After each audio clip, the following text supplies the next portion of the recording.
Daddy ఏంది బిడ్డ? మా దోషాలు అందరూ బండ్లు వేసుకొని తిరుగుతారు, వాళ్ళ ముంగట నా ఇజ్జత్ పోతుంది. నువ్వు ఎప్పుడు కొనిస్తావు నాకు బండి? కాదు బిడ్డ, నేను చేసే పనికి ఎక్కడి నుంచి తేవాలరా నీకు బండ్లు గిట్లా?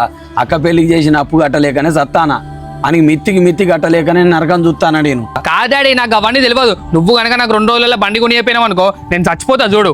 అరే నేను మాటినరా చక్రి, మొన్న డబ్బులు అడిగినా కదా నాయన, అయినాయా? కాదు బాబాయ్, నువ్వు మొన్న అక్క పెళ్ళికే అప్పు చేసినావు, మళ్ళీ ఇప్పుడు కొడుకు అవసరం అనే బండి వచ్చాడు ఈ సిచ్యువేషన్లా. వాడు ఇంటాండా బిడ్డ, సత్తా బతుకుతా అంటా అండి. సరే పో, నేను ఇంటికాడ అమ్మాయి చెప్పిన ఇంటికి పోయి పైసలు తీసుకోపో. సరే బిడ్డ. చూస్తా భయ్యా, కొడుకు అంటే ఎంత ప్రేమ. అన్నీ బండి కొనుకొచ్చిన బిడ్డ, మంచిగా తీసుకోపో, మంచిగా తోలుకో.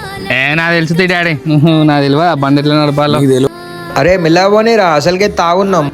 అరే ఆగురా, కూర్చో, ఏం కాదు కానీ. చూడయ్యా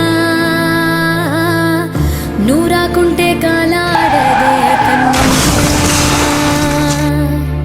తల్లి పేగు చూడు ఎలా తల్లడిల్లిపోయేనయ్యా, కళ్ళు మూసి ఎటో వెళ్ళి పోకయ్యా.